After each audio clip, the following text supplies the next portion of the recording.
The movie is set in the 17th century, where France is under the rule of King Louis XIV. The city of Paris is in a state of turmoil, as most of the population is either starving or sent to war. This has caused a huge uproar in the city, and riots are in full swing. However, instead of fulfilling their demands, the king locks the rioters in dilapidated prisons, where they are left to die a slow and painful death. Among them is an unknown man, who is known by the nickname, the Man in the Iron Mask. In the next scene, the leader of the Royal Musketeers group, D'Artagnan, inspects the city on his horse. Unfortunately, he is quickly pelted with rocks as he works for the king. Turns out that there were 4 popular musketeers in the past, but only D'Artagnan remains loyal to the king now. As for the other 3 musketeers, Aramis has become a reverend, Porthos has become a drunkard who only cares about women, and Athos has retired to his farm. As Porthos and Aramis live together, they often quarrel because of their contrasting lifestyles. One day, while they are at it, they are visited by D'Artagnan, who informs the duo that the king wants to see them.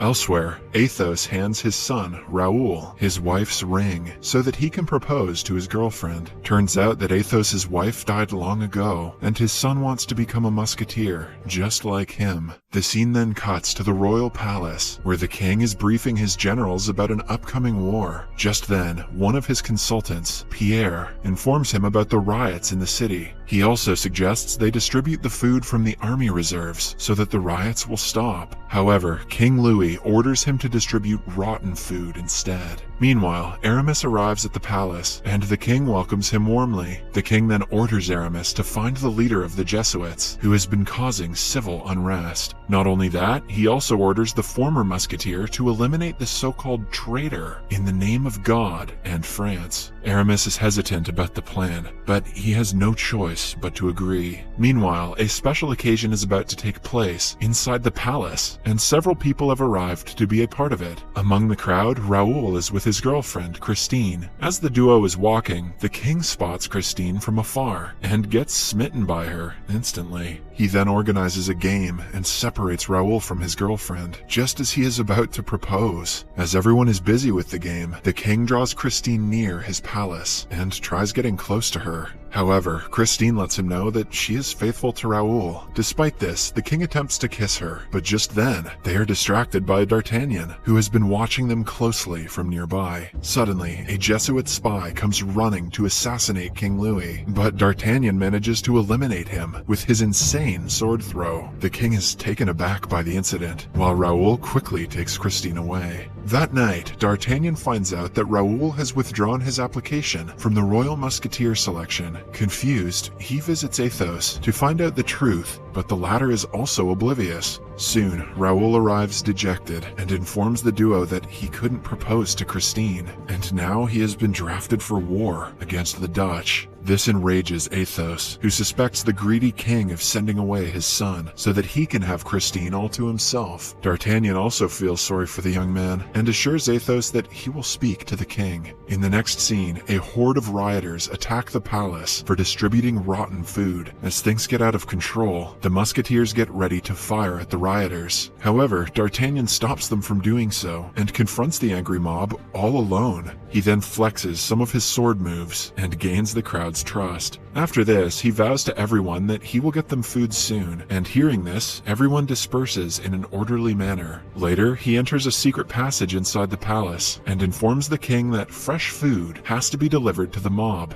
D'Artagnan also asks the king about his intentions with Christine, but the latter becomes unruly and replies that he can do whatever he pleases, since he is the king. Elsewhere, Raoul and his group are preparing to invade the enemy's territory, but before advancing, he hands over a letter to another general, requesting him to deliver it to the royal palace. Soon, he leads the charge, but unfortunately, a Dutch cannon explodes near him, killing him instantly. The news of his death quickly reaches Christine and his father, and both of them break down in tears. However, Athos develops a rage for vengeance, and he heads to the palace to confront the king. On reaching, he takes down several musketeers alone, but D'Artagnan quickly subdues him. He then pleads with his friend to calm down so that he doesn't suffer the same fate his son did. Athos agrees to walk away, but he vows to take revenge against the king. Before leaving, he also calls D'Artagnan a traitor for protecting his son's killer. Inside the palace, King Louis arranges a lavish dinner for Christine, but she can't pull herself together to enjoy the meal, as she still mourns her lover's death. However, Louis assures her that all he wants is her happiness. He then takes her to a private room, and the duo start making out.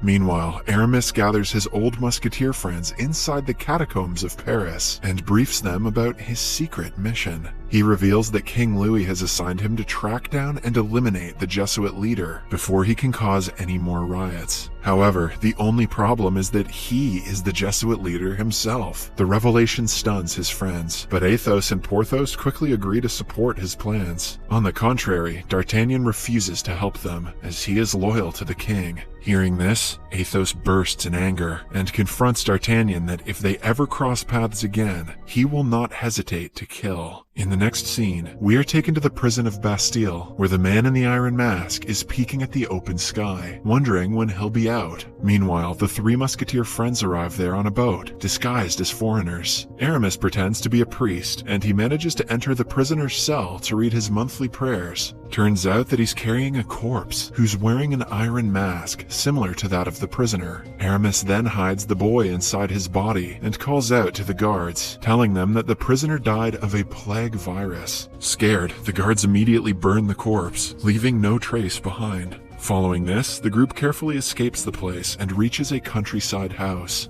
There, they clean up the prisoner, and in a shocking turn of events, he is revealed to be King Louis's twin brother, Philippe. Philippe mentions that he used to live peacefully in a farm, but one day, some soldiers forcefully took him away to a prison and confined him to a mask. Later, Aramis finally reveals the truth to him. Turns out that after his mother, Anne, gave birth to the twins, their father, King Louis XIII, decided to discard one son to avoid any territorial conflicts between them. As a result, Philippe was hidden far away in the prison of Bastille. Only on his death day, the king revealed it to his wife and to his other son, King Louis XIV. Anne desperately tried to bring her son back, but the greedy king made sure his twin brother would never see the light again by concealing his face with an iron mask. Moreover, Aramis reveals that he was the one who put the mask on Philippe. He is sorry for the atrocities Philippe has been through and vows to restore his birthright by replacing him with King Louis. However, his friends are skeptical about the plan, as they think it is too dangerous. Back in the palace, King Louis gets a message informing his twin's death, but he is unconcerned by it. He then asks his men to deliver the news to his mother and opens another box. There, he finds the iron mask and is taken aback. Meanwhile, after getting the news, Anne breaks down in tears, but D'Artagnan approaches and consoles her. Here, it is revealed that they had a romantic affair before D'Artagnan chose to become loyal to the king. Elsewhere in the countryside, the three friends try to convince Philippe to be a part of their plan, but he refuses. He claims that he doesn't want to pretend to be someone else and wants to live his life free. However, he agrees when the musketeers share their dream of a unified France, where all the people can live peacefully. Following this, the three start teaching Philippe on how to act like a king, and they practice day and night. Meanwhile, as Christine finally starts getting used to the royalty of the palace, she suddenly gets the letter that Raoul had sent her before dying. There, Raoul has predicted his death, and also mentioned that he forgives her for being with the king. The letter devastates Christine, and she realizes that the king orchestrated her lover's death. Elsewhere, Aramis meets Anne at a confessional and mentions that Philippe is alive. In the next scene, the royal palace is hosting a masquerade ball where hundreds of noble people are dancing elegantly. Aramis, Athos, Porthos, and Philippe also arrive, disguised in fancy costumes. When the king joins the crowd to dance, he starts seeing several people with iron masks, making him dizzy. Turns out that the musketeers had planned it all along. When the king enters his room, the group takes the opportunity and sneaks inside from the secret entrance. There, Aramis confronts the king and knocks him unconscious. When he wakes up, he finds his brother, Philippe, dressed like the king. Before he can call for help, he is gagged and covered by Porthos, while Philippe nervously leaves the room to confront the crowd. Outside, as Philippe sits on the throne for the first time, Christine suddenly confronts him and calls him a killer. However, instead of apprehending her like Louis normally would, he calms her down by promising to make things right again. This surprises the crowd, and D'Artagnan also begins to suspect him. He then orders the guards to be on high alert and escorts Philippe to the underground dock. Downstairs, the three musketeers, along with Louis, make their way to the port where their boat awaits. Suddenly, they are spotted by the guards, and a lengthy tussle ensues. Despite being outnumbered, the three musketeers show exemplary fighting skills and manage to swat away the bad guys. However, as they are about to escape, the door closes and they are caught by the guards, led by D'Artagnan. The friends have an intense face-off, but just then, Athos uncovers King Louis's face and threatens to kill him. D'Artagnan is shocked by the impostor, and he orders his guards to open the gate. Following this, the two groups trade the boys, and as the musketeers are about to depart with Philippe, the guards again recapture him, forcing Athos, Porthos, and Aramis to flee alone. Inside the palace, King Louis stares at Philippe angrily and reveals to D'Artagnan that the boy is not an impostor, but his own brother. Hearing this, D'Artagnan is taken aback. Just then, Anne enters the room, and both she and D'Artagnan start begging the king to pardon Philippe. Despite all this, the greedy king orders his men to throw Philippe in the same prison with the same mask over his face. Later, as D'Artagnan is trying to console Anne, he suddenly hears a scream from the other room. On reaching there, he finds out that Christine has committed the unthinkable. D'Artagnan becomes devastated, but Louis couldn't care less about it. Elsewhere, Philippe is fitted with the iron mask again, and the special key is handed over to King Louis. Meanwhile, the three musketeers somehow evade the guards and enter a room where they find a note left by D'Artagnan. It writes that he has arranged a 10-minute window for them, with the help of which they can save Philippe. At first, the trio assumes it to be a trap, but after much consideration, they conclude that their old friend would never betray them. Hence, they suit up in their famous musketeer costume and head to the said location to save Philippe. In the next scene, the trio meets D'Artagnan at a prison, and together they manage to find Philippe. As they try to escape, Louis along with his men block all the entrances. Left with no way out, the four musketeers bring back the old days and start battling against Louis's men. Despite being outnumbered, they use their impressive skills and subdue the soldiers. However, more men arrive, and the musketeers along with Philippe are forced to escape to another room. There, Philippe requests that the group give him up so that they can be spared, but D'Artagnan reveals that he could never give up his son. Here, it is revealed that both Louis and Philippe were born to D'Artagnan and Anne while they were having an affair. Meanwhile, Louis asks the group to surrender, but much to his surprise, the musketeers charge at them with tremendous courage. Even Louis's guards are left in awe of their valor, so they hold back their weapons in respect. Seeing this, King Louis becomes enraged and swings a dagger at Philippe, but D'Artagnan gets in the way and takes the hit. Sadly, he passes away